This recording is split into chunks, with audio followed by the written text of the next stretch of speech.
on Civil Discourse. Now it's Mark Small, November 20th, 2024. I'm here.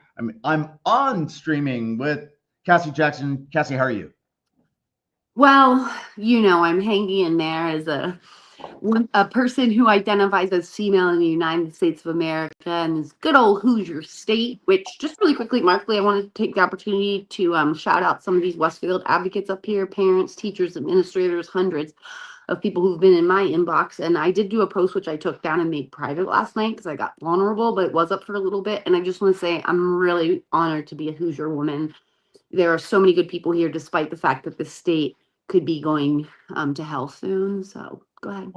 And there are a lot of different problems we have in the state, but one of the big ones has been the way in which Christian nationalism has been on the rise here. And that phrase, if people don't understand the history of that, and you say, well, are you a Christian? Yeah. Are you an American? Yeah. Well, then you're a Christian nationalist. No.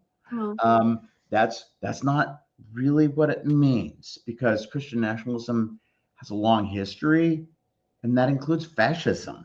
And racism and misogyny. And I'd just like to note here, and I know you're big on receipts, which I can provide in the comments here, but the majority of Christian Americans do not identify as Christian nationalists. In fact, when they're presented in surveys and things with, direct statements or direct quotations and then interpretations of those quotations from the Bible, they do not align with Christian nationalism. So we have to remember that Christian nationalism has been deeply funded, and that's why we're seeing it as part of Christianity. The majority of Christians do not agree with this in this country. Well, and that's one thing I think it's important to remember about Micah Beckwith.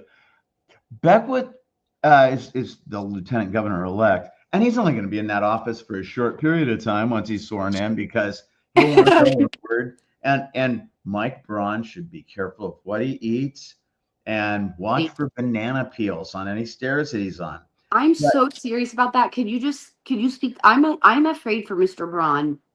Go ahead. Okay. Well, but it's like Beckwith has been saying that something about the total number of millions of Christians in this country. And he said, imagine if they're all with the Bible. Imagine if they're all with us. In other words, he's a couple of steps away from saying he talks on behalf of all of them. Oh, he absolutely, I think, endorsed that at this point. Huh? I think I would go, he's endorsed that he is a moral professional. He has endorsed he speaks for Jesus. Can we talk about our friend Matthias from the Christian Cemetery Institute, who literally said, you're trying to play God. You're trying to play Jesus. That's not how it works. Well, and I think that actually, what's his last name? Let's say his last name for the viewers. Go ahead. Matthias, what's his last name, just so we can make sure the viewers Beyer. Huh? Professor Beyer. Professor Beyer, look him up.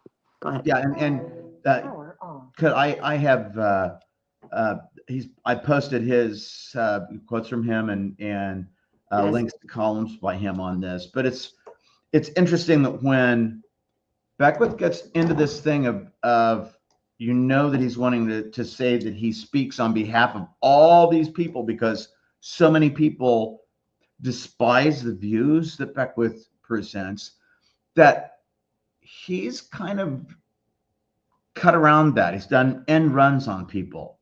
That's what happens. One of the problems when a person isn't accountable to others, and for example, Beckwith issuing a challenge to debate me and then ducking it.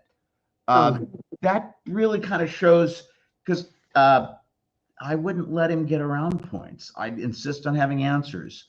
He could not. Have people like John Schmitz covering for him and saying, well, Micah strikes back. No, he doesn't. But he can strike your values and your credibility. Let's talk the credibility. He strikes John Schmidt's credibility every time John is a moderator and will not fact check him. And I'm not saying it's a real debate, but it's like, why would you even want to host a show with someone that comes on telling lies and then put your name to it? Why would you? What human would think that would be a good fucking look? Excuse my French.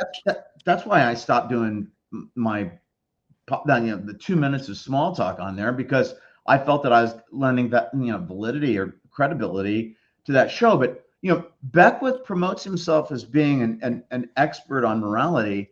And in the same vein, I think we were talking about it yesterday, if you believe God and Satan exists, Satan is an expert on morality. That was such a fucking gnarly point. I'm so glad you made that. Well, and it's like, because this is what, why, real quick, because I have said to people, like, if you don't feel like, if the right does not feel irritated by me like we feel about Marjorie Taylor Greene and her obnoxious self, right, then I'm not doing my job. You know what I mean? I can dig it. Okay, we're gonna cut this one short. This has been Civil Discourse Now. Cassie Jackson with me, Mark Small. We'll see you all later. Peace.